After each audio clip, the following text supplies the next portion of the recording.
This conference will now be recorded. Good morning, all of you. Today, we are going to start a new subject named probability theory and stochastic process. And it is one of the basic subject related to communications in the electronics and communication engineering department. And as you people are entering into the second year, in the first semester, you'll be having these basic subjects, and PTSP, probability theory and stochastic process, is one of such basic subjects. And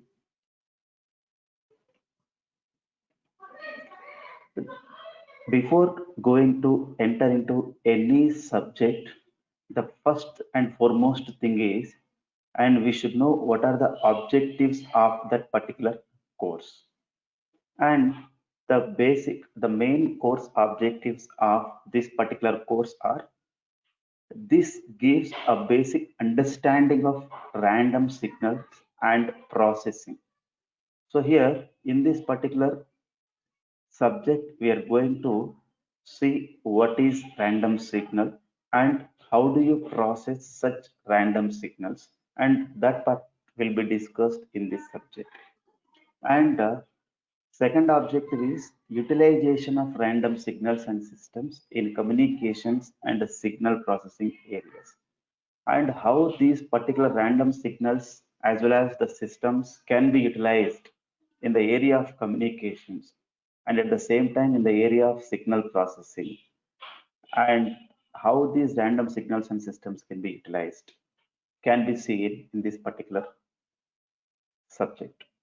And at the same time, in this particular subject, we are going to see what do you mean by spectral characteristics and what do you mean by temporal characteristics of a random process. And at the same time, we are going to learn the basic concepts that are required for knowing about noise sources and also the operations on the noise parameters. And these are the things we are going to learn in the subject named probability theory and stochastic process. And the outcomes of this particular subject are: upon completing this course, the student will be able to understand the concepts of random processes and its characteristics, and understand the response of linear time invariant systems of a random process. And here, in this particular subject, we are going to see what do you mean by linear time invariant system. And by the end of the session, by the end of the subject, we are going to understand what do you mean by linear time invariant system, and also we will be able to find out the response of linear time invariant system for a random process. And at the same time, after the completion of this particular course, and you will be in a position to determine the spectral and temporal characteristics of the random signals.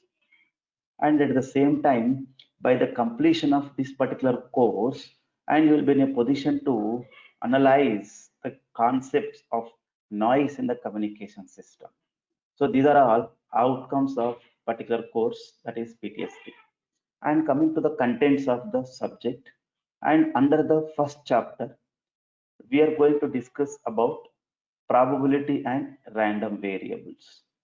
So here the contents in the probability and random variable are: first, probability introduction, and we are going to introduce the probability through sets as well as relative frequency. And there we are going to see the subtopics, experiments, sample spaces, and in the sample space, different types of sample spaces like discrete and continuous. And you are going to see what is event and how do you define the event. And finally, we are going to define the probability, and at the same time, we are going to see what are the axioms of the probability. And then we are going to see what is joint probability, conditional probability, and then total probability. And using all these, and you are going to see what is Bayes' theorem, how the joint probability, conditional probability, and total probability are used in the definition of Bayes theorem. And we are going to see independent events also in the probability part in the first chapter. And in the second part of the first chapter, we are going to see about random variable. By the time we enter into the second part, and I'll discuss about these contents. And coming to the first part, first question, whenever we see the heading probability and random variables, first question in the mind is why probability? Why should I learn this particular subject? What is the need for learning this subject? And coming to the basics. So here you might have heard about the deterministic model and probabilistic model. Again, a new term, deterministic and probabilistic. Let us see what is deterministic model. So basically, deterministic model can be used for a physical quantity, and it is the process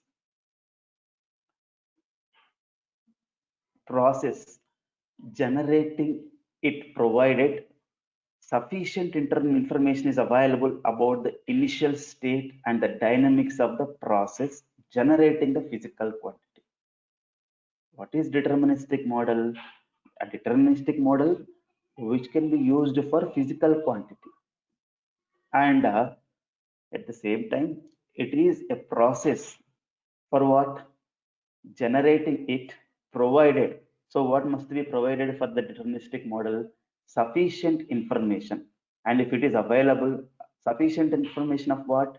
Initial state and the dynamics of the process which can generate the physical quantity. Let me take a simple example. Here, for example, we can determine the position of a particle moving under a constant force. So in the physics subject, you might have seen this particular thing. We can determine the position of a particle moving under a constant force if we know the initial position of the particle and magnitude and the direction of the force. That is, if we have the initial data. So what is the initial data you need here? For example, if I know the starting point or the initial position of the particle and the magnitude of the particle and the direction of the particle and the force applied on the particle. If you know all the basic parameters, we can easily identify the position of the particle with a particular constant force, right? So it is a deterministic model. That is, we are determining the particular position by knowing all the constant values, So that is, there is no uncertainty in the position.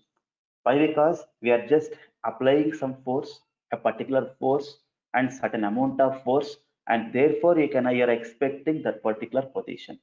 If you change the force and if you increase the amount of the force, ultimately that position can be changed by a little amount, right? So that is, there is no uncertainty in the position of the particle. So this particular model, which is used to find out the position of the particle, or which a problem or a formula which is used to identify the position of the particle, is not having any uncertainty. Therefore, the model developed by using this particular formula is called deterministic model. Similarly, if I take another example, we can determine the current in a circuit consisting of resistance, inductance, and capacitance. You might have heard about the words resistor, inductor, and capacitor, which are lumped elements in the basic electronic circuit, right? And here we can determine the current in the circuit consists of resistance, inductance, and capacitance for a known voltage source by applying Kirchhoff's law. So that is, we know about the Kirchhoff's law, a standard formula we have for finding the voltage maybe across the resistance, maybe across the inductance, maybe across the capacitance, or maybe out of the circuit for a fixed amount of voltage applied from the voltage source.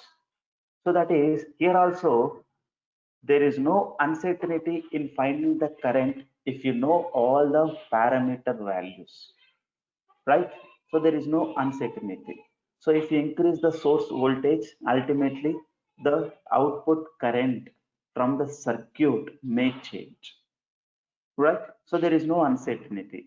And if I take another example here, for example, what do you mean by probabilistic model? Now we have seen what is deterministic model. If I see probabilistic model, so here in the real time, many of the physical quantities, apart from the laboratory environment, we just come out of the real time scenario. So many of the physical quantities are random. What do you mean by random? In the sense that these quantities cannot be predicted with certainty and can be described in terms of probabilistic models only.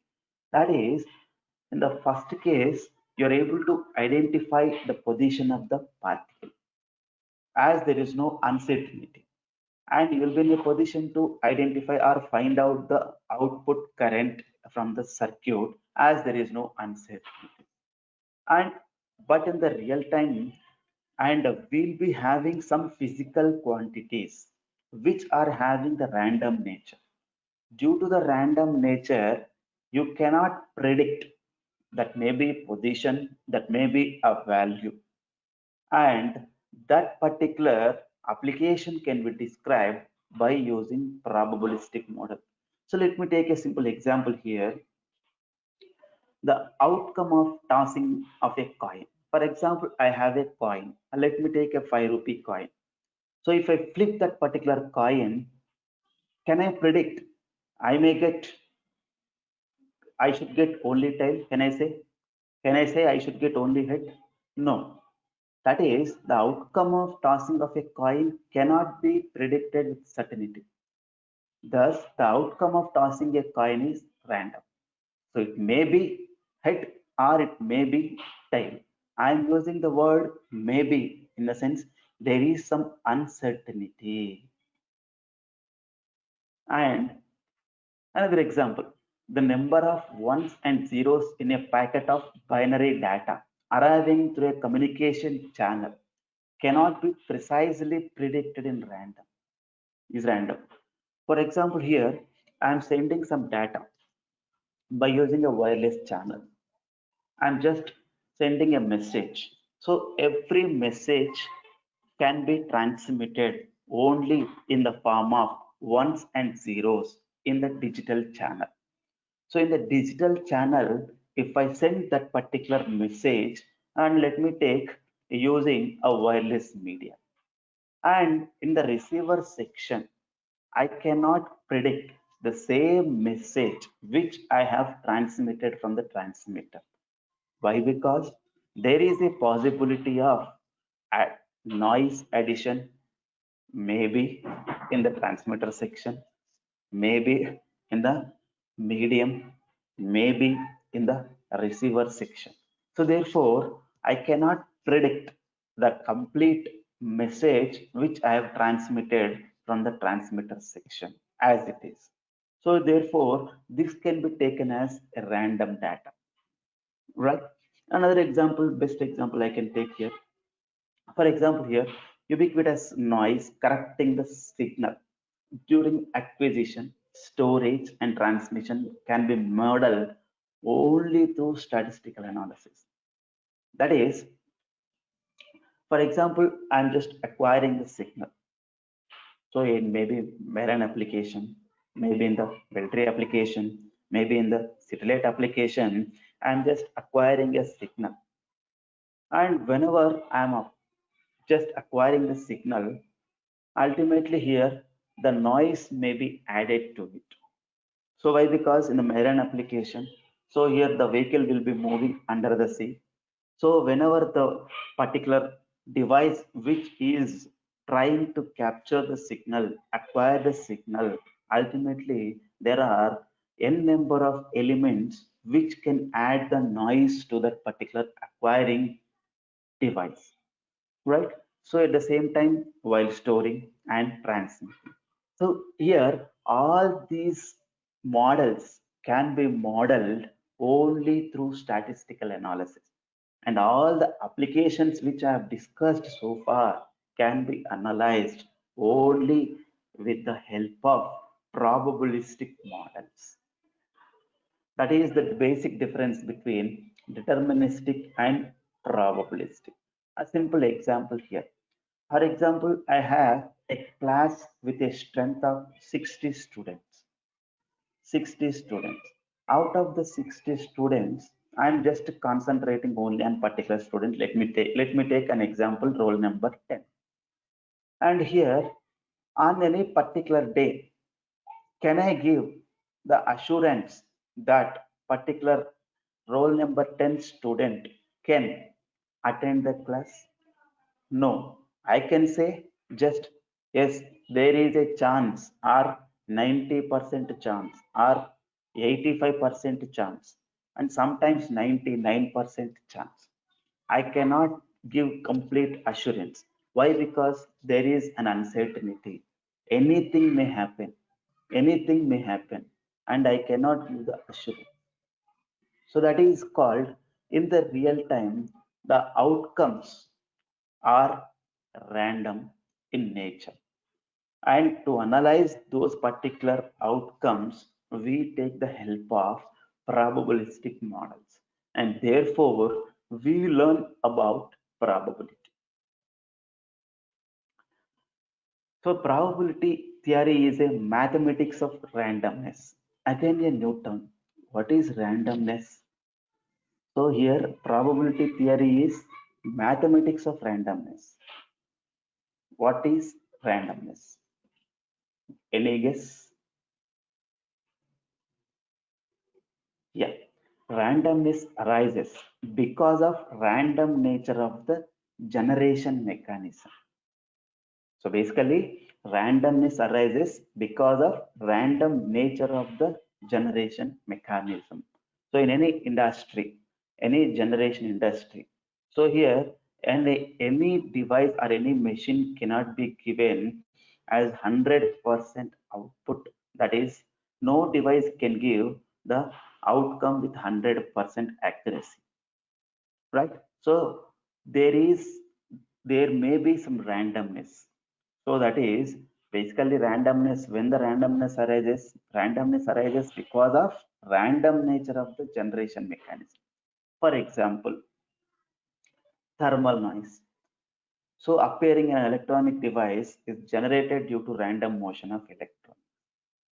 For example, here I'm just finding the voltage across a diode. Voltage across a diode. Now, voltage across a diode now. So let me take the voltage across the diode is say zero point 0.6 volts. For a particular input voltage, let me take 1 volt, 0.6 volts. So here, if I change the location of the circuit, or if I increase the room temperature, definitely the voltage across that device will change. That is, the voltage parameter across the diode is a not a standard or constant value. There is an uncertainty. Why? Because there you can expect some noise. Which type of noise? Thermal noise. And when that particular thermal noise will enter into the picture, when the temperature increases, the random motion of electrons may happen. Due to the random motion of electrons, you can expect the thermal noise. And due to the thermal noise, ultimately the outcome or output which you're collecting across the device may change. That is the same circuit, the outcomes may be different. in different scenario. That is called randomness. That is the best example, right?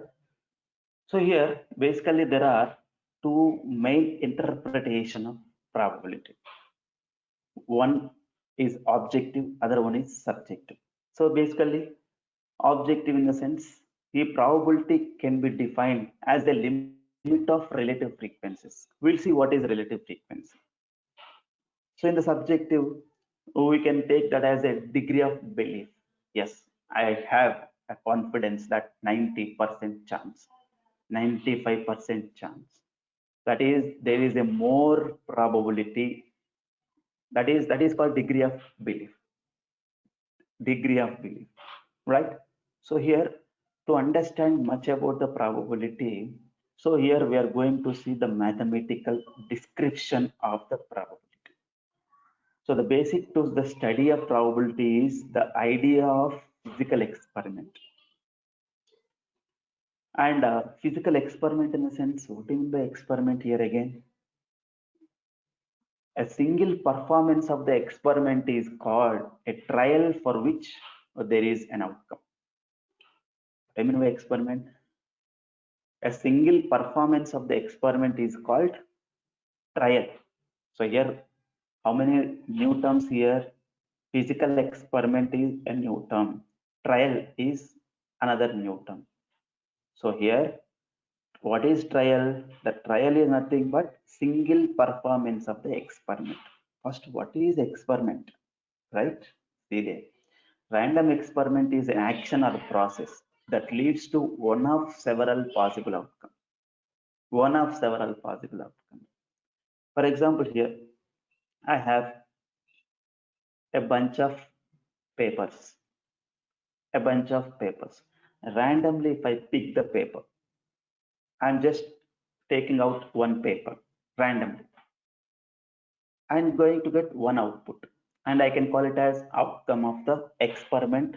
That experiment is drawing a paper from the bunch of papers. That is one experiment. One experiment. Drawing the paper is called the trial. Trial. That is, a performance is done here. That single performance of the experiment is a trial.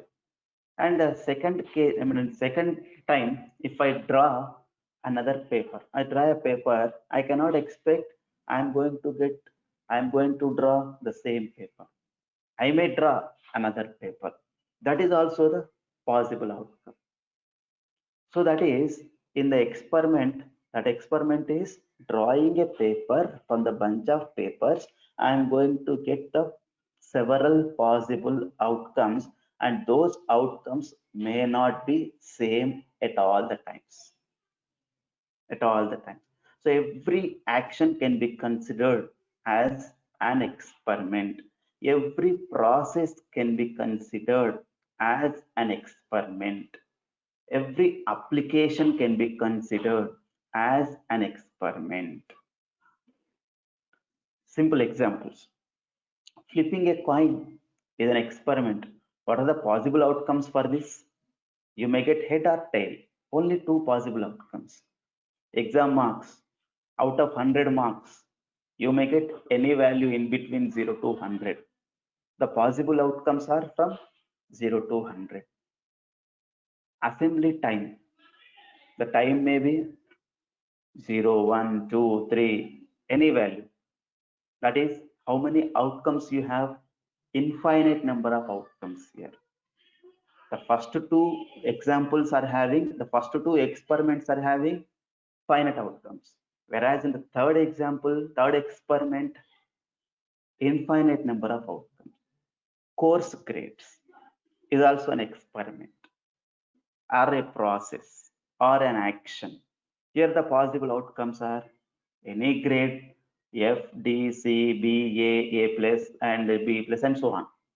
So these are all possible outcomes of any experiment, right? So here, to understand much about probability and to define the probability in the mathematical way, we first learn set theory. In fact, recall the set theory, which you have already studied in the mathematics subject. First, what is set?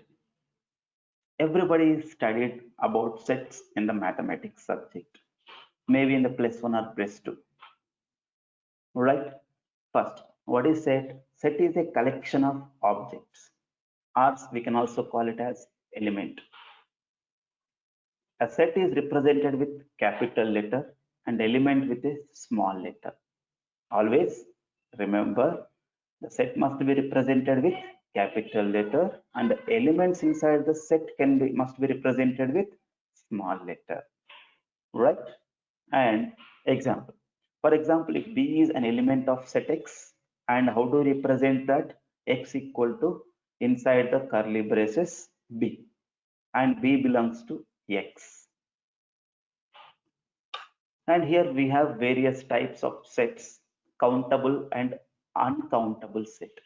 What in a countable set? A set is said to be countable set. The elements can be put in one-to-one correspondence with the natural numbers. One-to-one correspondence. I repeat, when the set is said to be countable, the elements can be put one-to-one correspondent with the natural numbers like 10 numbers, 20 numbers, or 30 numbers. That is, if we are able to count, that is called countable set. Otherwise, it is uncountable set. Example. The first one, if I take 0.5 a equal to x, where x is in between 0.5 to 8.5. So here 0.5 to 8.5. How many values you can take? So here it may be 0.500001, 0.500002. How many number of decimals you take? Is there any particular specific value given that? Any limitation given for the decimal representation? No. Therefore, the elements in the particular set are uncountable. Whereas in the second case, mentioned that x is natural number. So ultimately, only we are supposed to take natural values in between 0.5 and 8.5. Therefore, the second set is a countable set. Right? Another one is empty or null or void set. What do you mean by empty set? In the name itself, the set that doesn't contain any element is called empty or null or void set. So usually we represent the empty set with the symbol pi or with empty braces, right? So for example, if I define a set as a equal to x in the limits 9 to 10, and the symbols are that is, it is given the limits as 9 less than x less than 10. So ultimately, if I say x is a natural number, you cannot find any natural number in between 9 and 10 by excluding 9 and 10. Therefore, ultimately the A is nothing but a null set. If I say W as number of days in a week, how many days we have in the week? Only 7 days. So if I say condition D greater than 8, can it exist? No, doesn't exist. Ultimately, it will not have any element in the set. Therefore, that becomes a null set. Finite and infinite sets. Again, in the name itself, any set which is empty or contains a definite or countable number of elements, that is called finite set. If there are uncountable or indefinite number of set elements, that is nothing but infinite set. Example. For example, if I say A equal to AEIOU, what is AEIOU? Vowels. All the vowels are represented by using a set. So is it a finite set or not? Yes, we do have finite number of vowels. So therefore, it is a finite set. And another set is represented like C equal to P, where P is a prime number. So here, how many prime numbers we have? No, no count.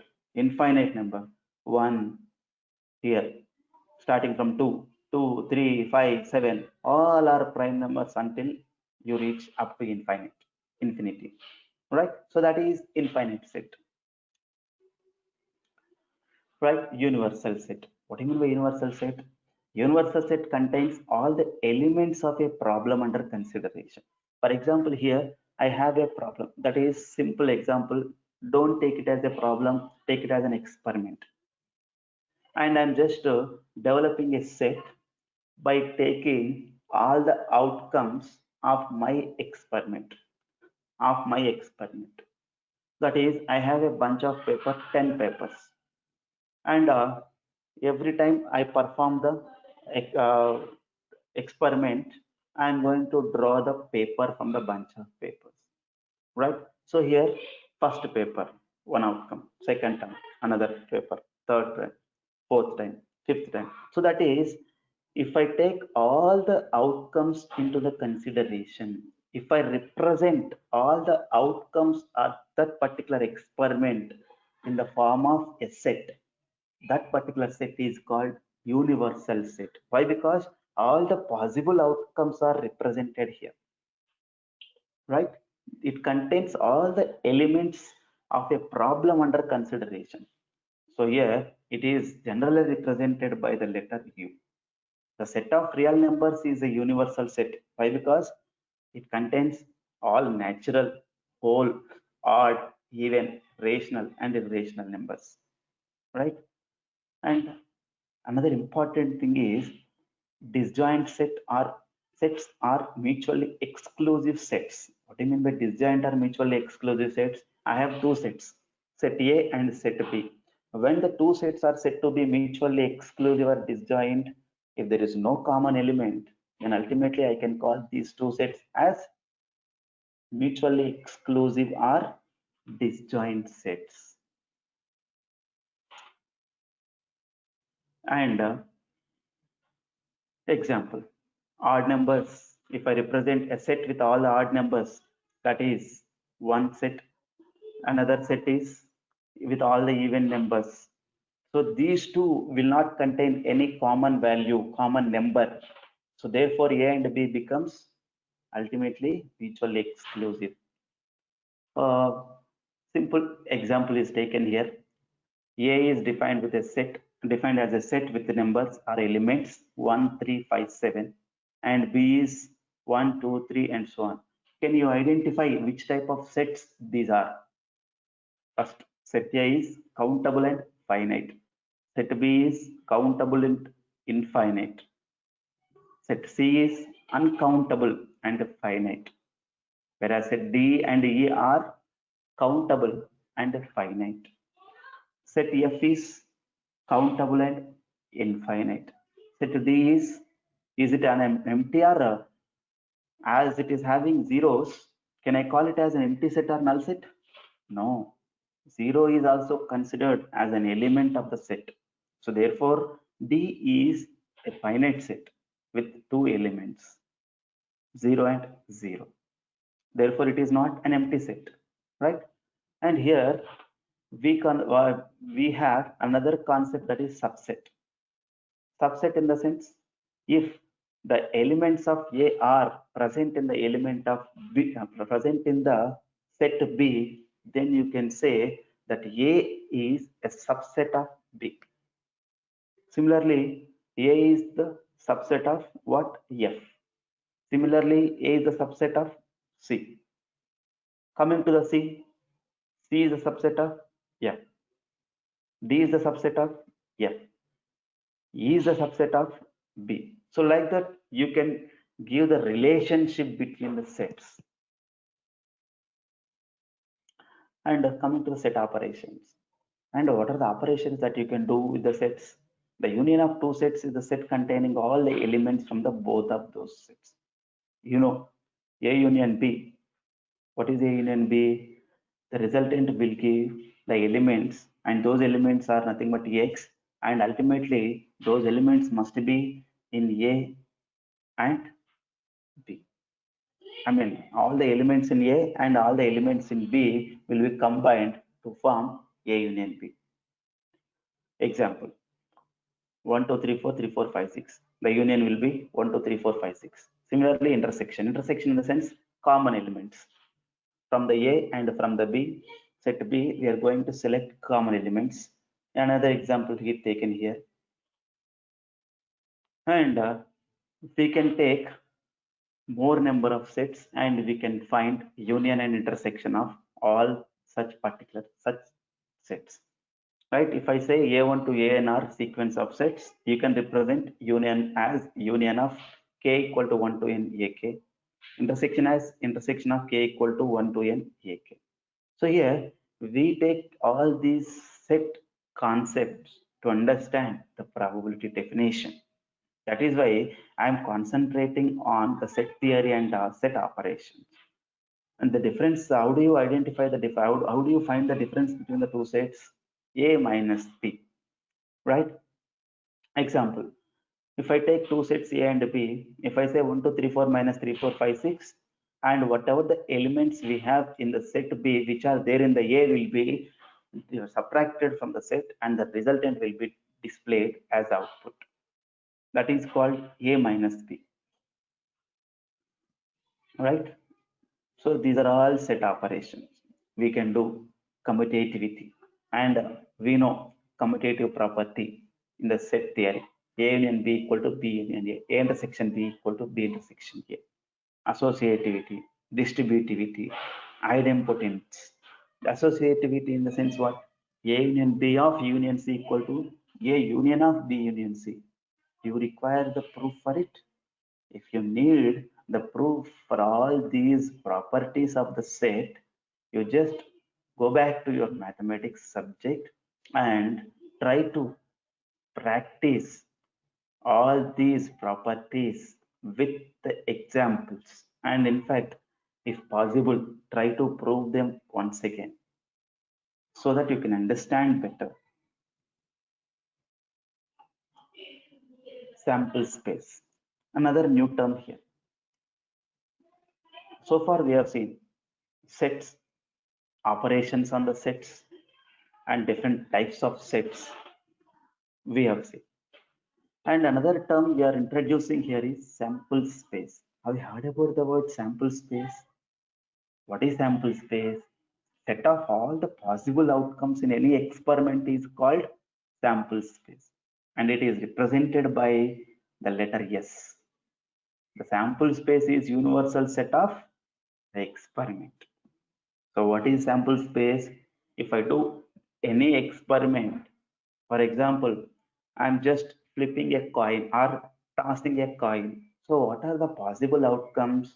I may get either head or tail. Only two possible outcomes. If I form a set with the two possible outcomes, all the two possible outcomes, that particular set is called sample space. Sample space. And another way you can also call it as that sample space is nothing but universal set, right? Another simple example, I'm just rolling a die. What is die? So you might have used the die in indoor games like Ludo. So the die consists of 1 dot, 2 dots, 3 dots, 4 dots, 5 dots, and 6 dots. So we call them as numbers 1, 2, 3, 4, 5, 6, right? So if I roll the die, I may get either 1 or 2 or 3 or 4 or 5 or 6. So that is the sample space consists of all the outcomes 1, 2, 3, 4, 5, 6. And repeatedly, if I roll a die and I count the number of rolls it takes until the first 6 appears. That is, I'm doing the experiment for n number of times. I'm repeating the same experiment, just throwing a die, or rolling a die. How long it continues? I'm just expecting the 6 until I get the 6. If I do the same experiment repeatedly, the outcomes are not finite. The sample space consists of n number of outcomes, infinite number of outcomes sometimes. If you don't get 6, until you get 6, you are doing the experiment. That is, there is no finite number of elements for the sample space. And for example, flip a coin twice and observe the sequence of heads and tails. Twice I am just flipping the coin, or with the two hands I am flipping the coin. So that is, and I may get two heads, I may get two tails, one tail, one head, one head, one tail, right? So these are the possibilities in the outcomes. So all the possibilities can be represented in the sample space. And through a dot, a random on a dartboard. So that is, I have a dartboard of radius r. So that is, the particular dot may be anywhere. That position may be anywhere. That is, if I take the coordinates are x comma y may be anywhere, and it lies only where in the particular radius. That is x square plus y square less than or equal to r square. That is, this particular sample space is representing all the possible coordinates of the dot inside the radius r. The radius r. So here you can observe one thing. The first three cases, you're just representing all the discrete values.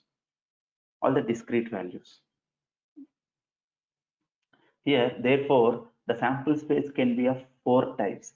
They are discrete and finite sample space, discrete and infinite sample space, discrete and finite, continuous and finite sample space, continuous and infinite sample space.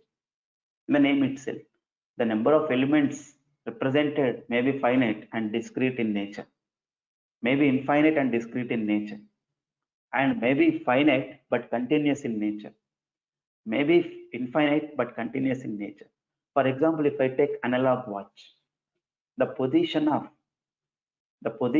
pointer in the analog watch, is it a particular discrete value? No, maybe any value but not discrete. But the value will be always only in between 1 and 12. Therefore, the outcome of an experiment which is taken as position of the pointer in the analog watch, that is having the possible outcomes as continuous values but finite in number. Discrete and finite sample space example, die tossing experiment or die rolling experiment. Discrete and infinite sample space, choosing randomly a positive number, infinite value, right? But discrete. Continuous sample space, obtaining a number by spinning the pointer on the wheel. Just now we have taken an example, but I've taken watch dial, but here the example is pointer on the wheel. All right. Another new term here. So far we have seen what is set and the set theory and set operations. And another new term we have taken is sample space and then event. So we use all these to define the probability. What is event first? An event is defined as the subset of sample space. We have seen what is sample space. Sample space is a set of all the possible outcomes of an experiment. I repeat, a sample space is a set of all the possible outcomes of an experiment. Event is what? It is a subset of the sample space. Subset of the sample space. And here we can also define the events in the form of discrete and finite event. Example, drawing a particular card in a deck.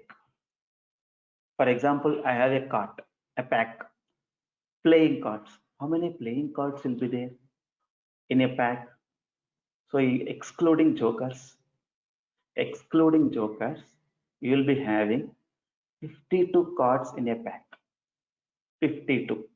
So if you draw a particular card from the pack, the value may be any value with any symbol. So if you represent all the outcomes of that particular experiment, that becomes sample space. And only one particular card is considered as an event. Discrete and infinite event. Example, choosing randomly a positive number or an odd number. Same as your sample space. Similarly, continuous event in the sense, for example, if I take the same example, that is spinning the pointer example, all the possible outcomes are from 0 to 12. But my interest is to get the pointer position in between 6 and 12. That particular required value or required set can be considered as an event. My interested event. My interested event. And here there are different types of events you can expect in the experiment, and you can define exhaustive events. Exhaustive events in the sense a set of events is said to be exhaustive if it includes all the possible events. All the possible events. Example, in a tossing a coin experiment, that can be outcome may be head or tail, and there is no other possibility. If I take the set as H and T, that is, getting the head is an event, getting the tail is an event. If I take the event as combination of both the events, getting the head and getting the tail, that event is called exhaust. Mutually exclusive events in the sense, and there we have studied mutually exclusive sets.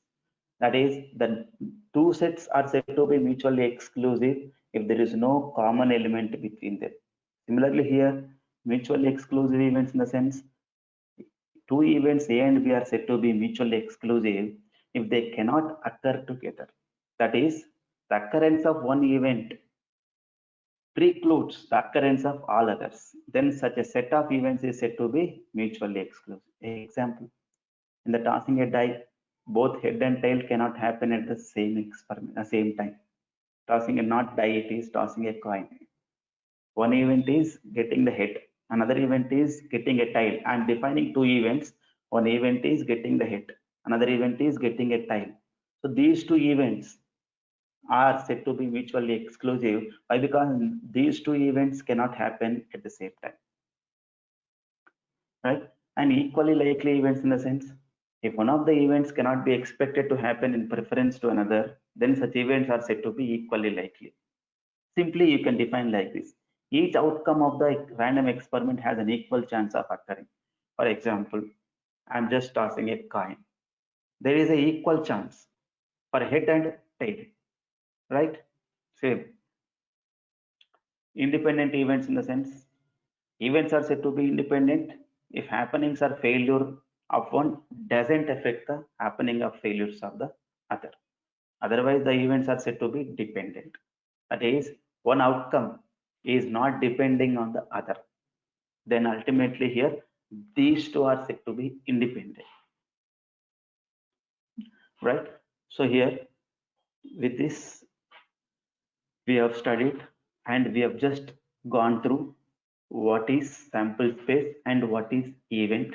To understand about sample space and the event, we have taken the help of set theory and operations on the set. And by using all these, we are going to define the probability, and that part I'll discuss in the next class. Thank you.